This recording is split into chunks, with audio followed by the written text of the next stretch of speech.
Welcome to another episode of Ask the Zamboni Experts. I'm your host, Marty Elliott. Along with my guest today is Terry Piche, the Technical Director of Ontario Recreation Facilities Association. Good morning, Terry. Good morning, Marty. How are you? I'm fantastic. Thanks for joining us again. Is this your second, third, fourth time with us on a podcast? I think this is number 3, and it's probably a good opportunity, Marty, for me to clarify why the association is so connected with Zamboni, and we're always glad to work with any of our corporate members. And I've been asked a couple of times why it is that I've been partnering with Zamboni, and it's based solely on an invitation from your team. I mean, you guys have taken the initiative and come up with some questions and said, hey, drop in. And anybody out there who's set up to do podcasts, the association is more than glad to accommodate them also. Yeah, to our listeners, take advantage of this individual. Terry does have his knowledge on what's going on specifically in Ontario with the COVID-19. And specifically, again, the topic today is the OHA, Ontario Hockey Association, return to ice. So let's dig deep into this, Terry. We got some great profile questions here, so I'm going to jump right at it.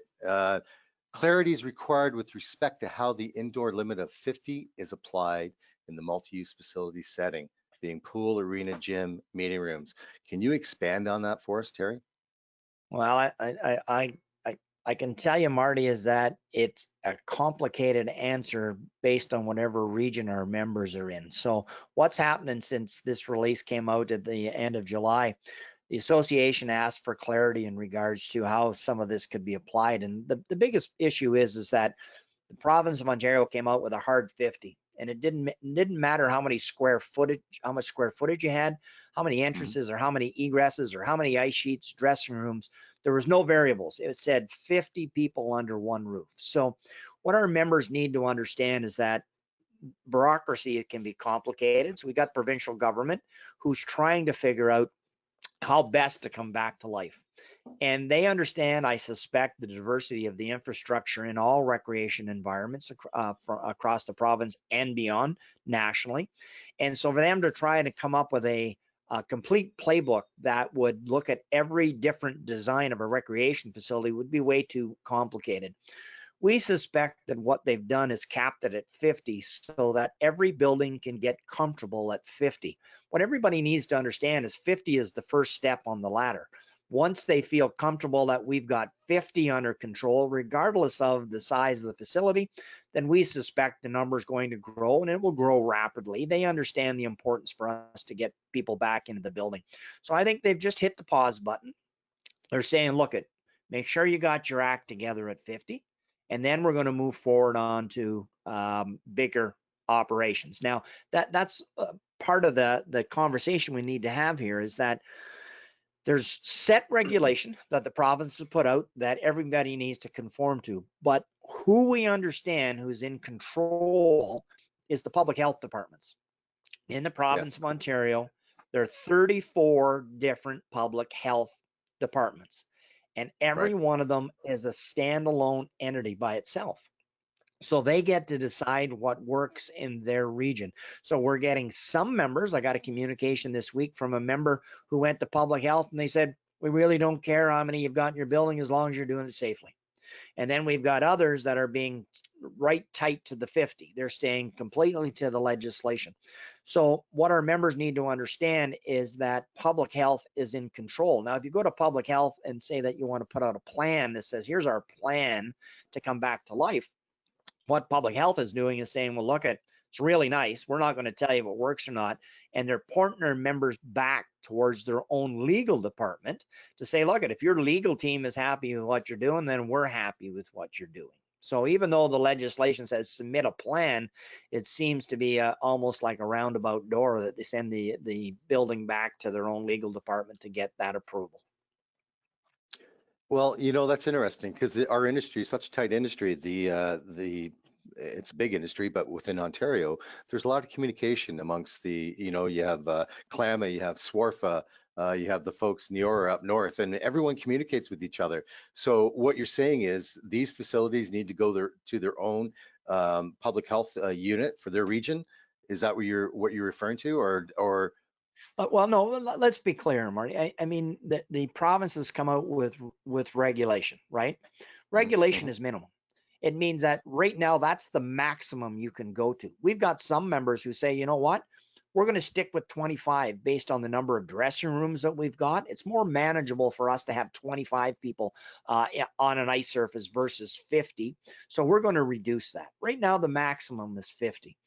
Public health becomes that point of contact if you got any questions, if you want to exceed current regulations. What we like to remind our members is that we got to be in control of our own house.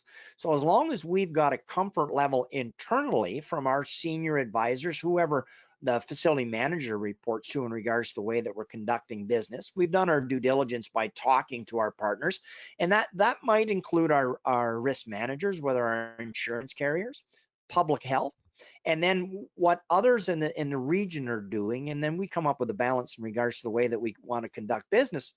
And ultimately, at the end of the day, you're probably in great shape. I mean, lots of conversation in regards to, do we need to get our users to buy COVID-19 insurance? Well, the question becomes is, where do you buy it? Because right now every insurance carrier is going, whoa, whoa, whoa, we Yeah, don't want to insure COVID-19, right? there's a So beehive. I mean, that's it exactly. So what we were talking about earlier here this morning with some of the groups that are trying to figure out how they're going to come back to life, because as much as we're talking about ice service, a lot of our members are not just dealing with ice services. They've got a building that's got a swimming pool in it and a community hall in it. So the complexities of 50 under a roof means that I can have 10 in the pool and 10 on the ice and maybe 25 in the community hall for a blood donors clinic at any given time. So they're really trying to figure it out. It's one thing for a single pad arena to say I can only have 50 in the building. You can appreciate how complicated it gets when it is a multi-purpose facility and the complexities in trying to deal with it. And then they're trying to figure out the staffing, like how do we clean and sanitize the buildings that we're at? So there's a lot of questions that are unknown at this point in time. Yeah, and definitely head in the clouds, not intentionally, but everyone's looking up and going, okay, what do we do with our own facility being a single pad, as you said, or a multi-purpose facility? Let's talk about multi-purpose facilities. Do indoor gym facilities have the similar allowance, or is that including the 50 overall patrons in the actual complete facility? Okay, so what we know, and when I say we know, is that CAO John Milton for the association has set Mhm. on a task team with the minister's office, and it's our understanding that it is a 50 total. Now, like I said, that's not being applied equally across the province based on communications with local public health officials. So Hmm. every member has got to read the legislation and interpret it specific to their operation. There's just not one turnkey that's going to fit to everybody's liking. Yeah, I mean, and that's the biggest thing, understanding, reading, being informed as far as our members of the Ontario Recreation Facility Association, based on their actual their footprint of what they're working within. So if 50 is the building max, can pods of 50 be created in each area of the building? And if so, what other considerations might be implemented? No, you can't make, and so we understand, Marty, right now you can't have pods of 50 in the building. It is 50, 50 50. total, So I can't 50. have 50 in the pool and I can't have 50 in the rink. It's a total of 50. Now that does not include staff. Staff is above and beyond that. All right. Right. So we understand that's where it's at. Okay. And volunteers, would they fall into the 50? So we understand that they fall underneath the 50, but again, there's some variation in regards to allowable limits in regards to what it is they're exactly doing as a volunteer. Right. Interesting. So is there an exemption process for municipalities based on the government of Ontario's policies? I wouldn't suggest it was an exemption. The province allows an opportunity for an individual operation to submit a plan in Mhm. regards to how they would like to reopen it. And maybe the best example I can give you is that we still have parts of our province that are in phase 2. So when you get down into the Windsor, Leamington area, they were still in phase 2 when most of the other provinces were in phase 3. So Right. what it allowed was a recreation facility to make an application with a plan for consideration for them to be able to open up in phase 2 equally to what was happening in a phase 3 region. But Right.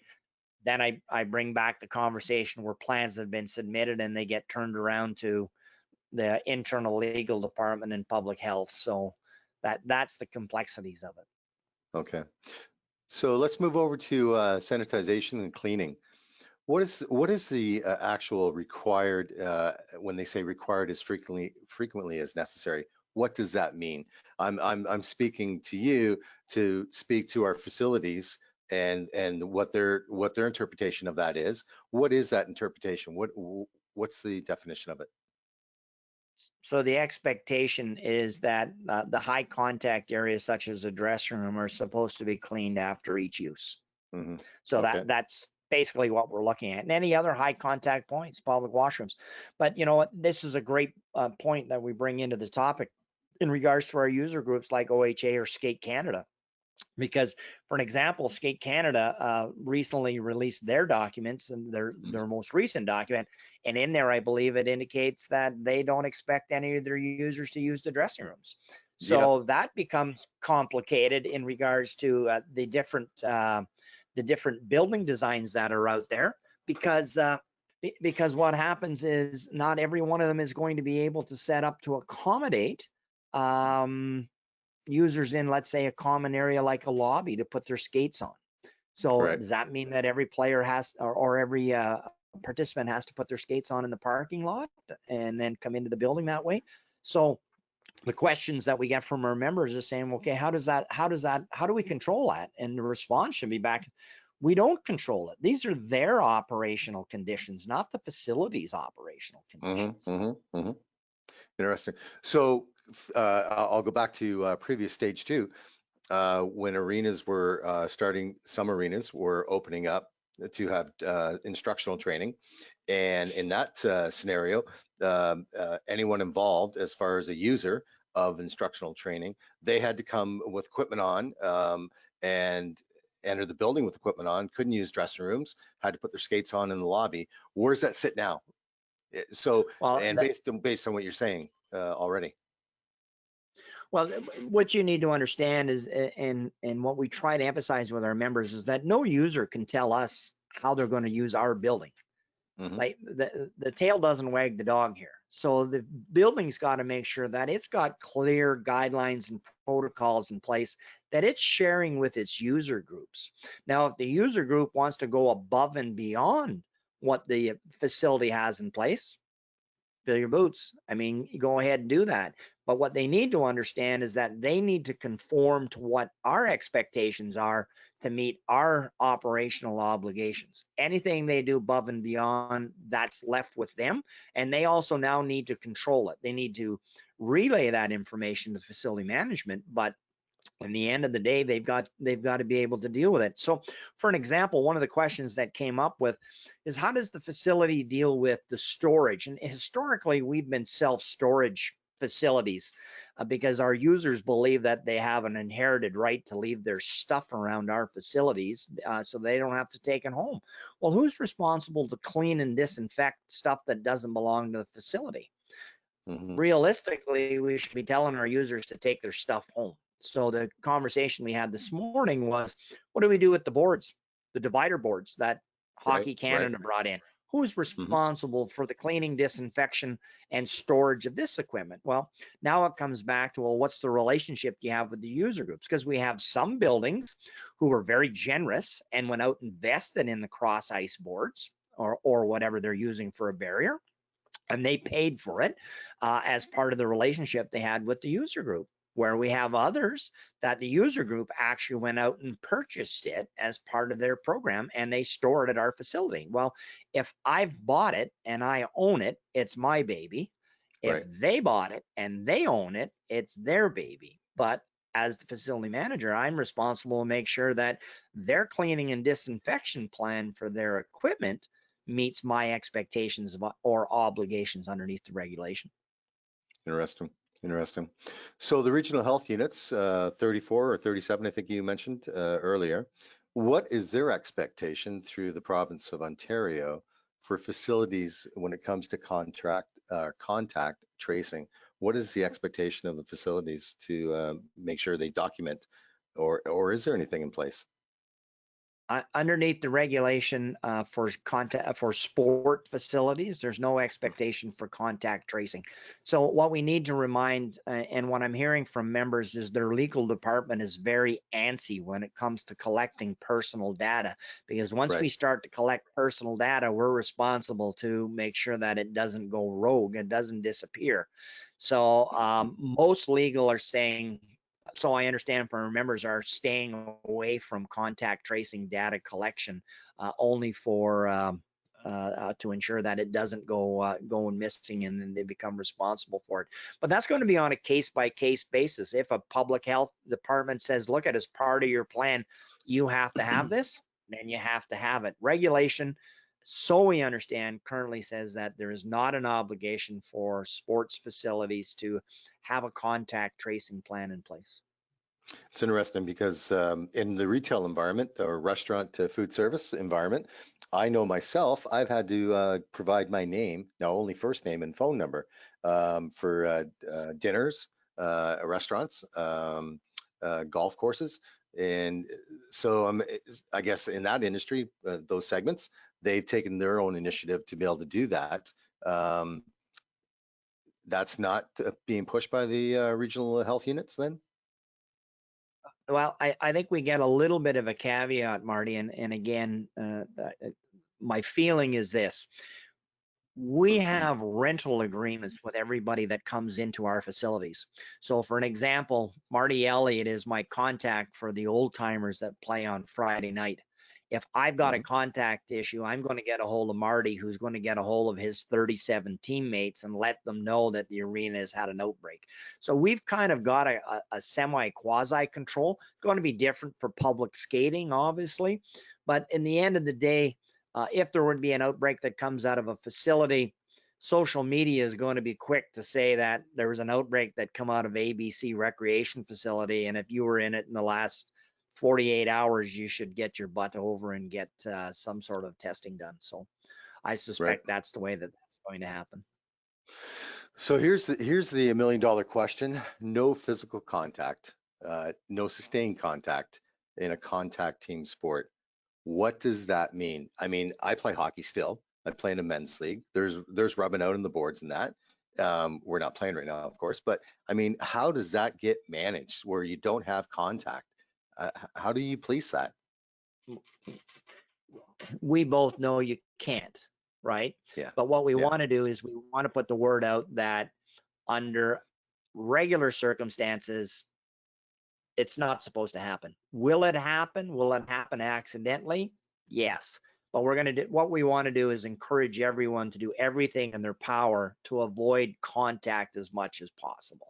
So in the end of the day, how are we going to control it and police it? It's going to be self-governed. I mean, ultimately, the individuals that are using our facilities are stakeholders, and they've got a responsibility to take care of themselves. So we hope that everybody respects it. Now, from a facility operational side of things, if we note that a league or a team or teams are not conforming, then it's our responsibility to step in and start to control that.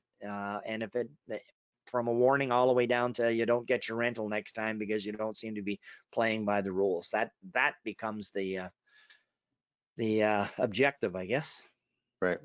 So in a clear case scenario, any facility in Ontario that is in phase 3, maximum 50 people in their facility, multi-purpose or single pad, they can actually rent ice to, let's say, XYZ beer league. Is that a fair statement? Yep. All right. That considers that is now your bubble in regards to the availability to come in and use the facility under the care and control or the guidance of whatever the rules are. Right. So let's move over to minor hockey, the Minor Hockey Association of Ontario. When do you see the registration? When do you think it's going to open?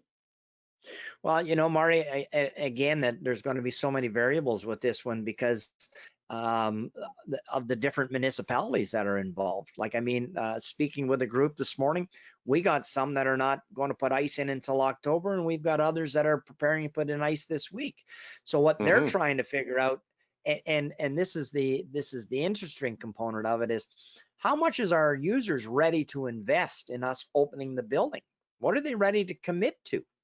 So I know that they're going to be in a difficult position based on their registration levels. Are they Hmm. going to require the same amount of ice? Am I going to be in a position to be able to provide them with the same ice schedules that they had last year, given the fact that I now have to get in and clean between every use? Means that my schedule may not be as open and flexible as it was last year because I may need more time. And so now an hour ice rental is an hour and 15 minutes or an hour and 20 minutes before the next group can get on. Who eats that 20 minutes? Does the municipality or the owner of the facility lose that revenue source? Do we adjust our user fees? Is there an appetite for our user groups to pay more in user fees? We know the answer to that. They never want to pay more. But what No. I need to do is I got to reverse engineer this. And what I need to do is I need to go back to my supervisors and say, look, based on the current level of service that we're ready to provide, and what we lost in revenue when we shut down on March 18th, you need to understand that come December 31st, I'm going to be $500,000 short in revenues from the budget calculations that we had in place when we shut down. Are you okay with me being $500,000 short? And really, that's my responsibility as the facility managers to put a business plan in place so that the senior leaders are not surprised or shocked that in fact they're on the hook for this much money. Now it'll come down again of how much money the province and the federal government is going to put in place to support municipalities, and how much of it actually will find its way in recreation. So uh, the hockey organizations or the skating clubs that are out there, they've got their own return to play protocols. Now we Right. have to figure out if in fact we can marry these together, and if in fact what they need to do and what we have to do actually fits together, or if there's going to be difficulties that need to be dealt with. Yeah, that is the big challenge right now is marrying those two, the facilities with their local minor hockey and skating associations to make it work, um, so that everyone stays healthy during this process, COVID-19, and still gets the enjoyment of using the facility. And it's a win-win all the way around. Terry, anything else you want to add to the conversation today outside of what we've talked about? Well, I mean, there's a lot of unknowns, and I think I said this in one of the other podcasts we did, Marty, is that we're forced as an industry to go back to being pioneers. I mean, if we went before March 18th, 2020, most of the challenges that we had as an industry, we had somewhat of a control. Now, I mean, obviously, there's always, variables to what we were doing as an industry, but now the clock's been completely reset. There's not one plan that's going to work for every facility, and we're going to go down some roads that we're going to have to back up and go in a different direction. I mean, one of the concerns that we've got as an organization is that we're going to put a whole bunch of guidelines in place. And you brought that up as one of your questions. How are we going to deal with those that are, maybe not playing by the expectations for no contact? What we've had historically is that the facility manager goes home at 5 o'clock in the afternoon, Hmm. and he leaves frontline staff to deal with these situations. And have they got the toolbox to be able to move forward with the protection of the guidelines and the individuals that are coming into our buildings?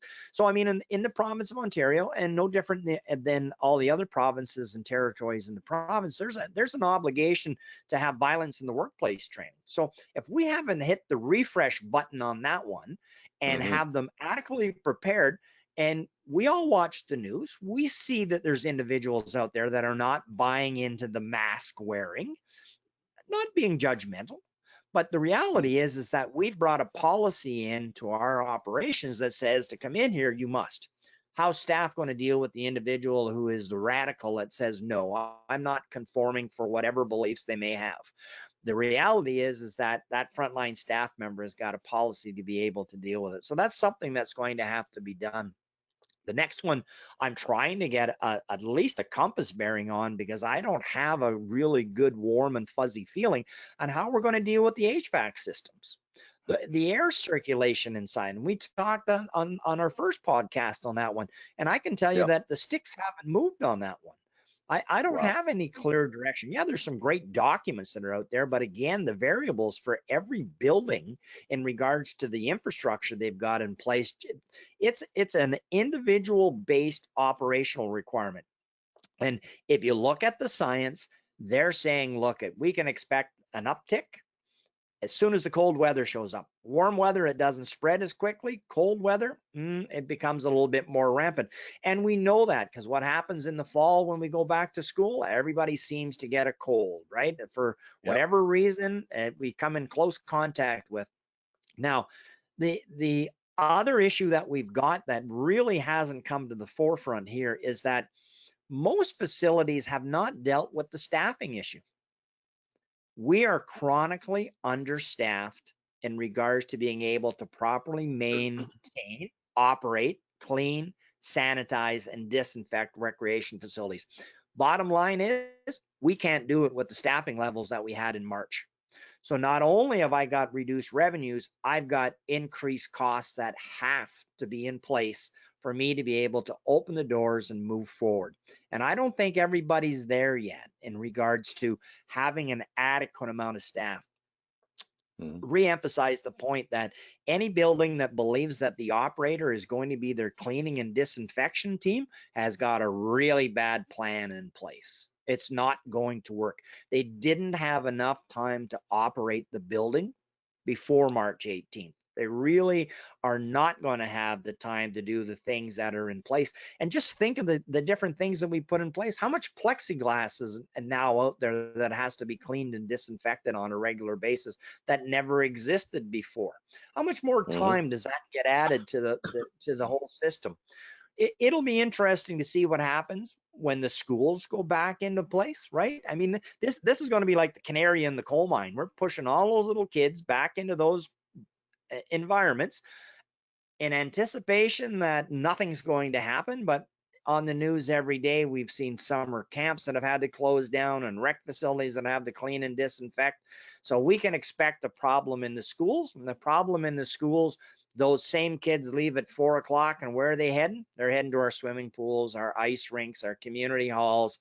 And if they picked it up there, then we can expect to inherit it. No different than we did with the common cold.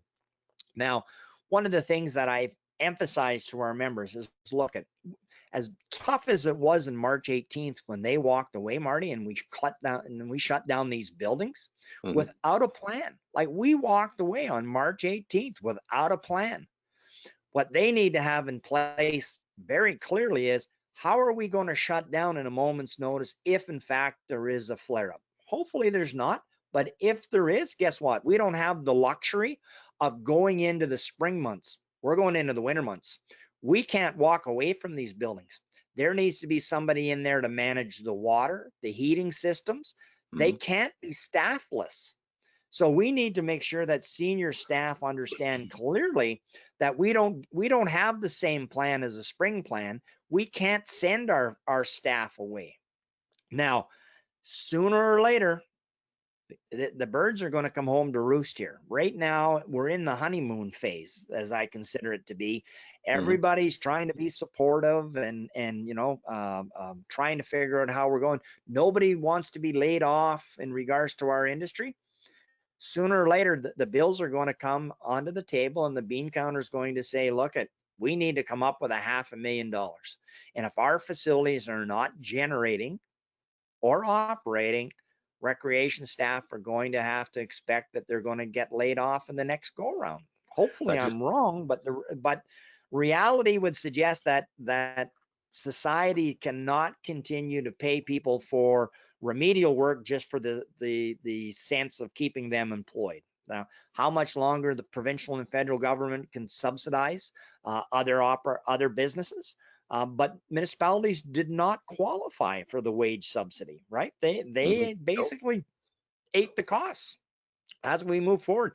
So this next round, if there is a next round, is not going to look like the last round. It's going to be more difficult, in my opinion, in regards to how we're going to have to be prepared to manage this. And again, Marty, there's not one plan that's going to work. What's going to happen in Terrace Bay versus what happens in Toronto are going to be two different animals, totally different, because they're two different zoos. So how we're going to be able to move forward as an industry is going to be difficult.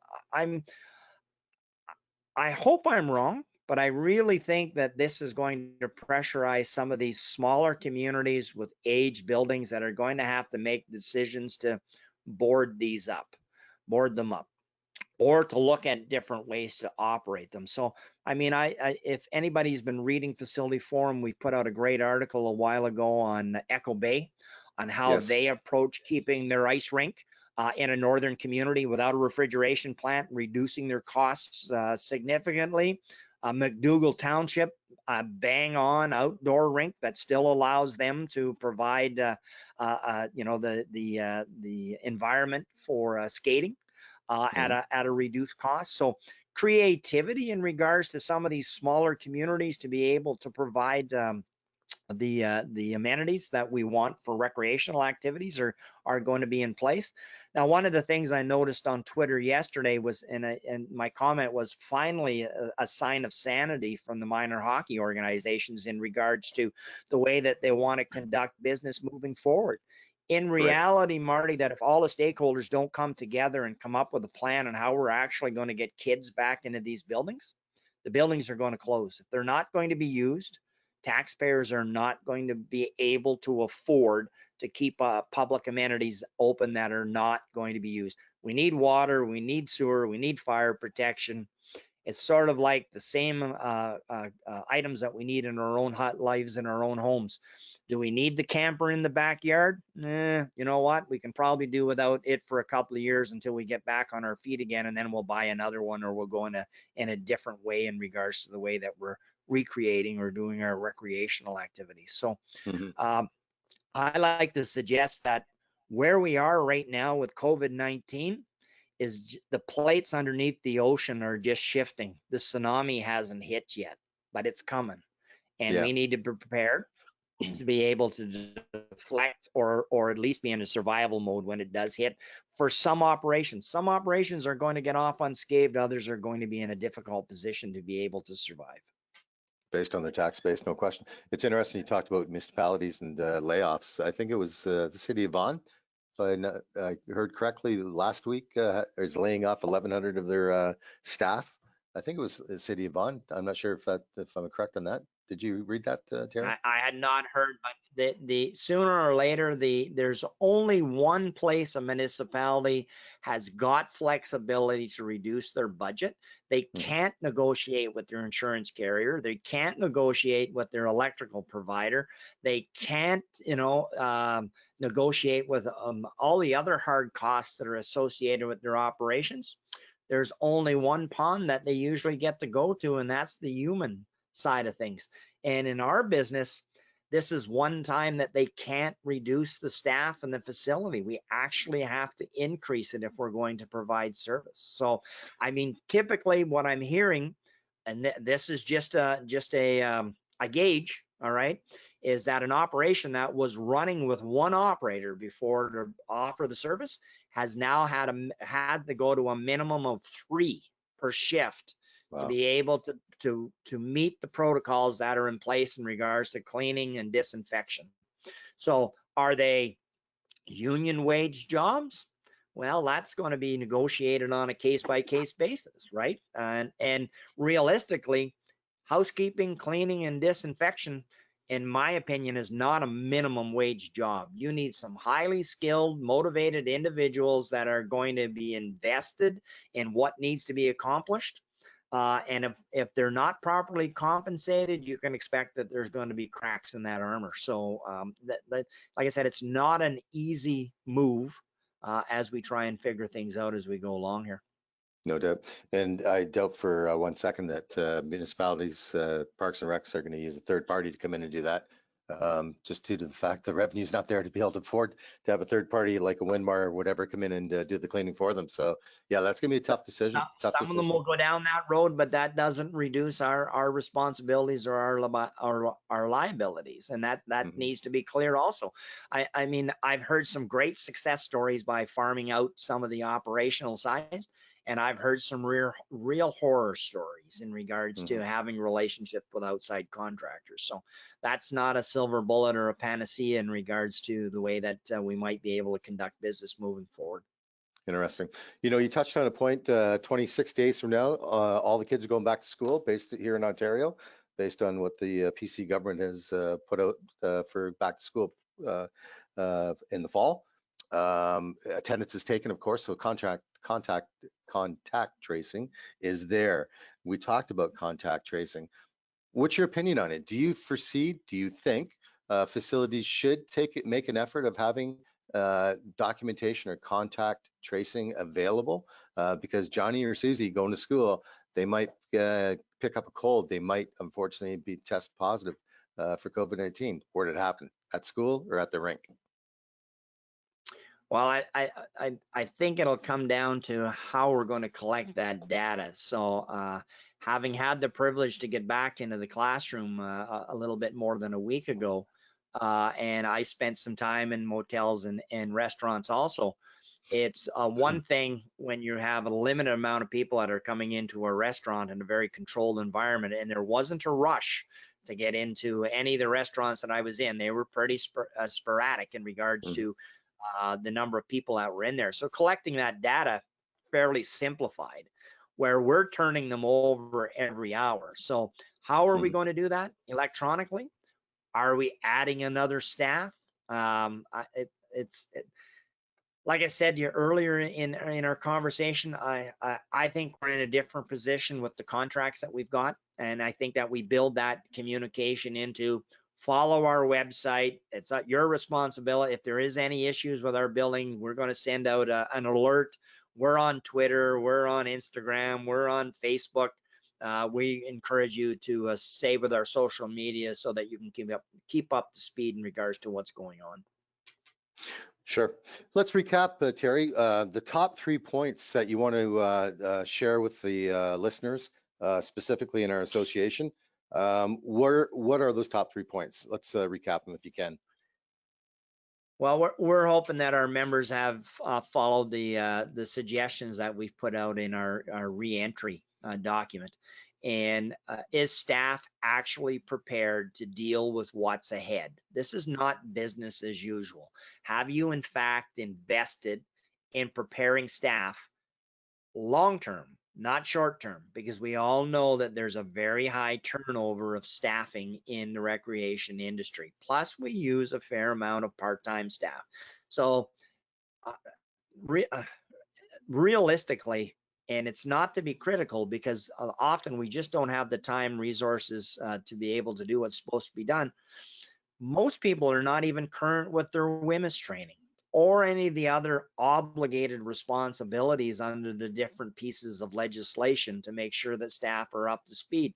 There's some that are really keen. Majority, unfortunately, aren't doing the basics. So is staff actually ready to deal with what they had? Have they got the proper training?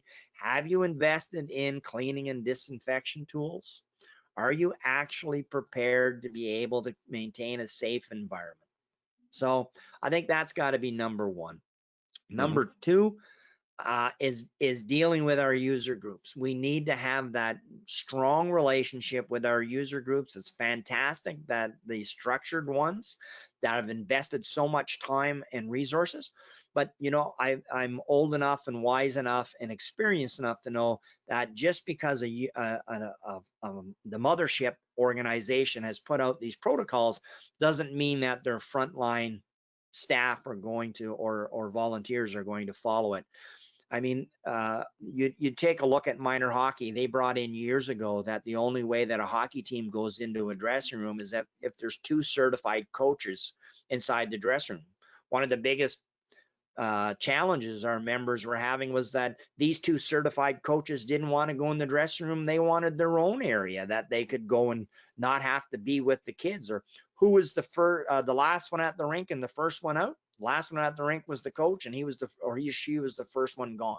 So it's great that they have all these protocols, but I'm hoping that they're prepared to invest in policing their own organizations for compliance, because if they expect us to do that, that's unacceptable. So we need to come up with some sort of process that makes sure that, you know what, we're going to identify to the mothership that this team is not doing what you guys have laid out. And the team has got to accept that that's our responsibility, is to be their gatekeeper. So that'll be difficult. And then ultimately the last one, and I can't emphasize this enough, is to be prepared to close on a moment's notice with a very detailed plan. And if there's any advice I can give to our members, is put that plan on their desk as soon as possible while the water is calm. Get approval, because if you try and force this when all hell breaks loose, we're going to get lost, because they're going to be back dealing with the key partners in every operation: the fire, the water, the dealing with homeless people, et cetera, et cetera. Yeah. Great advice, Terry. Great advice. I mean, listening and talking to many of our members in the association that I deal with, they're all putting their plans in place to open up their rinks and best practices and SOP and all that. Your last point, talking about if things were to go south again, second wave, let's hope not, what is your plan to deal with that issue? And that is a great point. That is a great point. I want to bring in Doug Peters, a regional sales manager out of Paramount, California. Doug, did you want to ask any questions to Terry? No, I think Terry covered it quite well. It's interesting to listen in and hear what's going on in Ontario. I'm trying to take and catch the state's organizations. It's always great to have someone like Terry with all the experience he does, and ORFA with what they're doing to try to get rinks back open. And that seems to be the challenge. And, down here in the States, we've got 50 of them that all aren't on uniform plans, and the different politicians that are overseeing things. So it's challenging, and all we really want, I think all of us in this conversation want us to get the rinks open, get them open safely, and try to get the guests to these facilities back in them so that they can recreate. Well said. Well said. Terry, anything else you want to add before we bring this to a close? Well, just a couple of things to build on Doug's comments, and it's great that that everybody or a lot of individuals look to the association for guidance, but in reality, all we are is a voice of the industry. We get to collect from our members their experiences, both positive and negative, and at least come up with some sort of direction for others to consider as they design what they need to do to go back into business. So as much as the association gets to be the voice of the industry, we rely on the frontline staff to share their information so that we get to move forward. So I can't overemphasize that. So my last comment, which is not really COVID-19 related, is a shout out to our friends running the Red Lake Arena that are in evacuation mode up there. Yes. So another prime example of how the hockey rink becomes the focal point in an emergency situation. And so our thoughts and prayers are with them up there in regards to the crisis that they're currently encountering.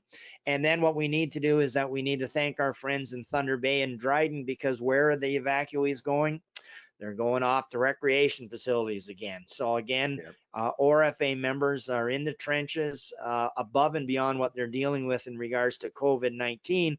Now they're going to have to apply everything that we've been talking about in an emergency situation to try and keep everybody safe, that have come from what should be considered a bubble organization into another environment that we have now got there.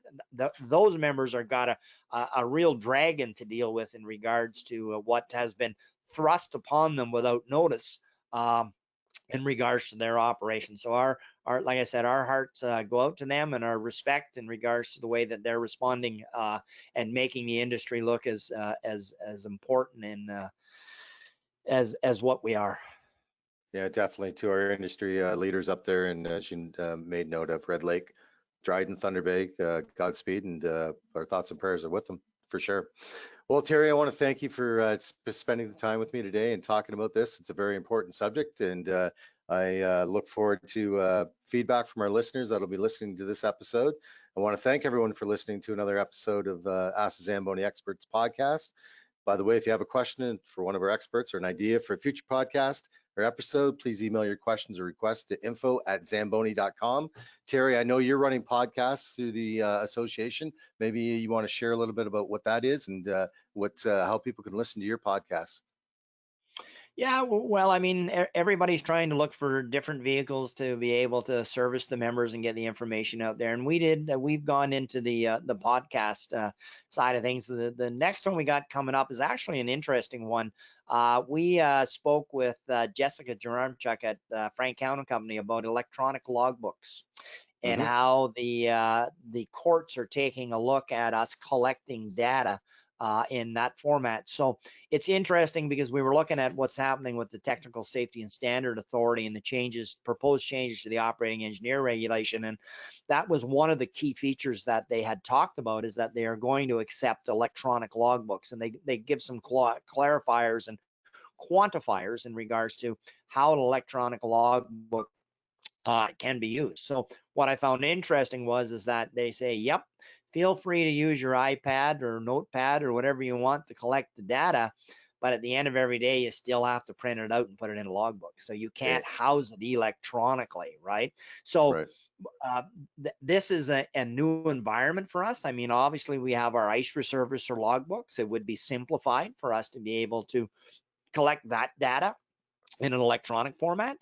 We just got to make sure that we're warehousing it correctly, so that if there are any issues. Now a big difference is that under the operating engineer regulation, it's a regulatory responsibility to create and maintain a logbook, where the ice resurfacer one is just best practice. It's not a legal obligation, but you as a manufacturer really like to have that information when it comes to service and how your equipment is responding. And I need it for the life cycle of the building. So we're no different than the way that you guys, we try and grab those hot button topics and have a fireside chats, just like we've had over the last little while here.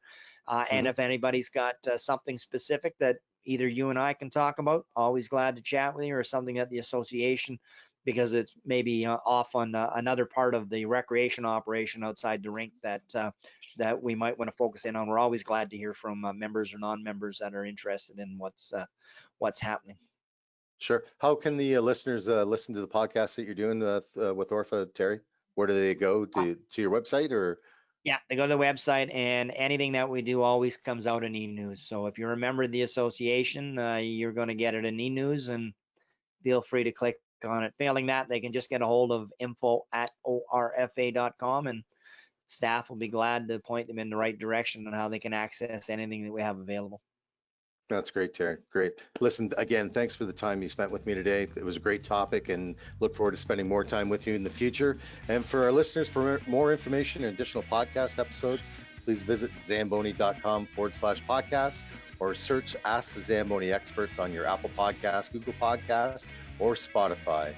This is Marty Elliott, your guest, Terry Piche. I wish you an ice day.